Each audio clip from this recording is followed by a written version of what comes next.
ان کی زندگی پر یا ان کے بچوں کے معاملے پر ان کے بچے جس دن اپلائی کریں گے اسی وقت انہیں ویزا جاری کریں گے۔ اللہ رحم کرے، جیسے کہا تھا دسمبر کا مہینہ ہے اور سب کچھ دیوار پر لکھا ہے۔ سینیٹر فیصل واؤڈا نے ٹویٹ میں لکھا، بہرے اور اندھے جان بوجھ کر پھر بھی نہیں مانے۔ یہ ابھی ابتدا ہے، آگے انتہا اور قیامت باقی ہے۔ میں کئی سال سے روکتا رہ گیا لیکن میری نہیں سنی گئی، اسے وہیں پہنچا دیا اور آگے بھی پہنچائیں گے جہاں سے قانونی اور دنیاوی طور پر واپسی ممکن نہیں۔ اس کا تکبر اور زوم جس کی وجہ سے وہ بھی نہیں رکا، جن کے بلبوتے پر تھا، سب مزید چکنا چور ہونے جا رہا ہے۔ اب بے غیرت، بے حیا اور بے شرم کون؟ تم سب 9 مئی والے جنہوں نے 10 سیکنڈ کی ڈرامے بازی والی ویڈیوز بنائیں، آگ میں دھکیلا، ابھی دلدل باقی ہے۔ 9 مئی کے شواہد اور گواہی کا انتظار کریں۔ جمہوری مذاکرات کے لیے تیار ہیں، لیکن شرط یہ ہے بانی پی ٹی آئی کو پارٹی رہنماؤں اور اہل خانہ سے ملاقات کی اجازت ہوگی۔ تحریک تحفظ آئین پاکستان کی قومی کانفرنس سے خطاب میں محمود اچکزئی نے کہا، نواز شریف، فضل الرحمان سمیت قائدین سے درخواست ہے، آئے بیٹھے بات کریں۔ جمہوری ڈائلاگ کے لیے ہم تیار ہیں، لیکن اس کے لیے شرط یہ ہے عمران خان سے ملاقات کی اجازت ہوگی، اس کے سیاسی دوستوں کی، اس کے خاندان کی۔ یہ الف ہے ڈائلاگ کا۔ میری ریکویسٹ ہے، تھی اور اب بھی ہے، میاں نواز شریف سے، مولانا فضل الرحمان سے، جتنی بھی سیاسی پارٹیاں ہیں، بیٹھے ہماری رابری کریں، آئیں، بس ایک دوسرے کو معاف کریں۔ ہم نے یہاں بیٹھ کے ایک ایسا طریقہ نکالنا ہے جس سے یہ ملک اس بحران سے نکل جائے۔ 2010 سے نومبر 2025 تک کے پی کو وفاق سے 8,400 ارب ملے۔ وزارت خزانہ کا وزیر اعلیٰ خیبر پختونخوا کے بیان پر رد عمل۔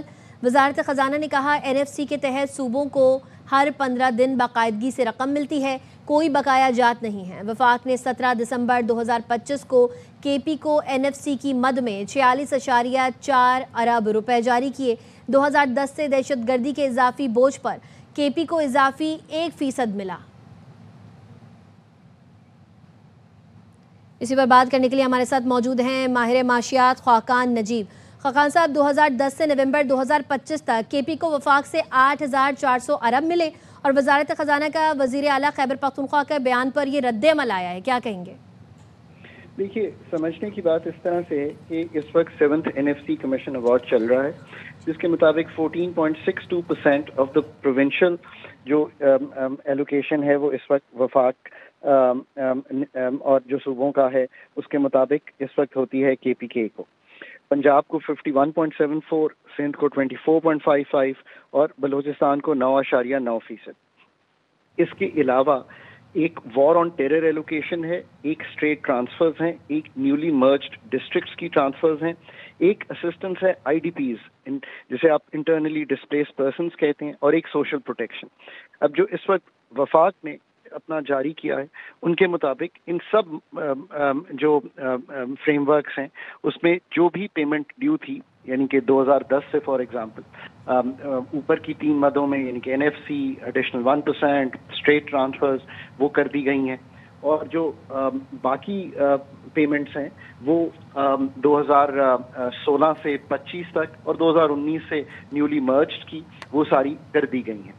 میرا خیال یہ ہے کہ اس کو اس طرح سمجھنا چاہیے کہ کئی دفعہ وفاق جو ہے جب ٹرانسفر کرتا ہے، انیشلی بجٹ کرتا ہے، ان دونوں میں ایک فرق ہوتا ہے، اور وہ فرق اس لیے ہوتا ہے کہ جو ایف پی آر کی کلیکشن ہے وہ نہیں آتی جو آخر میں سال گزرنے کے بعد شارٹ فال دکھائی دیتا ہے۔ تو لیٹ سے 1,000 ارب کا شارٹ فال ہے اور اگر 14% اس کا لوں تو 140 ارب کا شارٹ فال ہوگا، تو پروونسز سم ٹائمز یہ سمجھتی ہیں کہ ہمیں 140 ارب کم آیا ہے، حالانکہ ایسا نہیں ہے۔ ہو سکتا ہے کہ آپ کو جب ریکنسائل کریں تو یہ بات کلیئر ہو جائے۔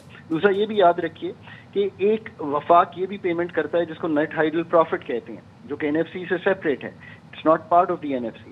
اور میں نے کئی دفعہ دیکھا ہے کہ اس ہائیڈرو پارک پروجیکٹس جو کہ لوکیٹڈ ہیں کے پی میں، ان کی پیمنٹس میں ڈسکریپنسیز رہ جاتی ہیں۔ اچھا خاقان صاحب، وزیر اعلیٰ کے پی سہیل آفریدی یہ دعویٰ کرتے تھے کہ وفاق نے 2200 ارب روپے دینے ہیں، لیکن وفاق نے اعداد و شمار جاری کر دیے۔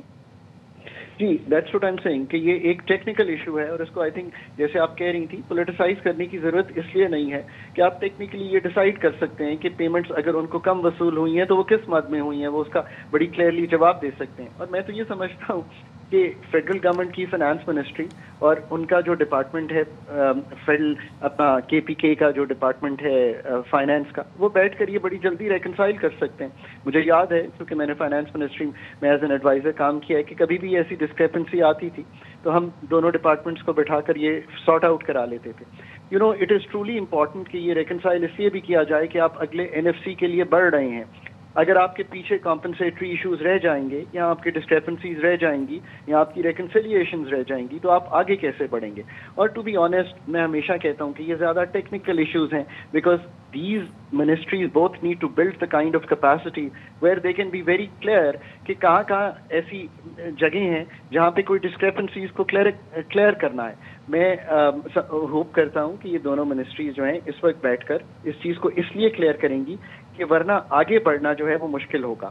اگر NHP کی پیمنٹ ہے جو آئی ایم شیور کہ ان دی اینڈ جب دیکھیں گے تو کچھ وہ بھی اس میں سامنے آ رہی ہوگی تو وہ بھی جو ہے ریکنسائل کی جا سکتی ہے. پاکستان میں اس وقت آگے بڑھنے کی ضرورت ہے کہ جو وفاق اور صوبوں کا فیڈرل فسکل فریم ورک جو اوور آل ہے اس کو ٹھیک کیا جائے.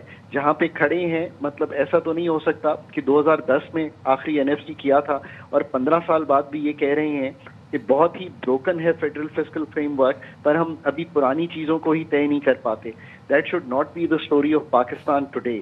دا اسٹوری جتنی ٹیکنیکل اور جسے آپ کہیں گے ایکسپرٹیز ضرورت ہے وہ یوز کیجئے, ان چیزوں کی ریکنسیلیشن کیجئے. یہ فیڈرل کنسولیڈیٹڈ فنڈ کا جو اکاؤنٹ نمبر 1 ہے وہاں سے ہم شور پیمنٹ ہوتی ہے. یہ کوئی ایسی مشکل چیز نہیں ہے کہ یہ ریکنسائل نہ کی جا سکے, اور اتنا ضروری ہے نئے NFC کو ٹھیک کرنا اور جو اس وقت جس طرح کے مالیاتی خسارے ملک چلا رہا ہے اس میں سے نکلنا. ورنہ اگر یہ اگلے 1.5-2 سال میں نہیں کریں گے اور یہ بھی فنڈ کا پروگرام ختم ہو گیا, ہم گروتھ اسٹریٹجی کی بات کرتے ہیں, میں کہتا ہوں پہلے اپنا فسکل فریم ورک تو ٹھیک کر لیں, وہ تو ہمارے ہاتھ میں ہے.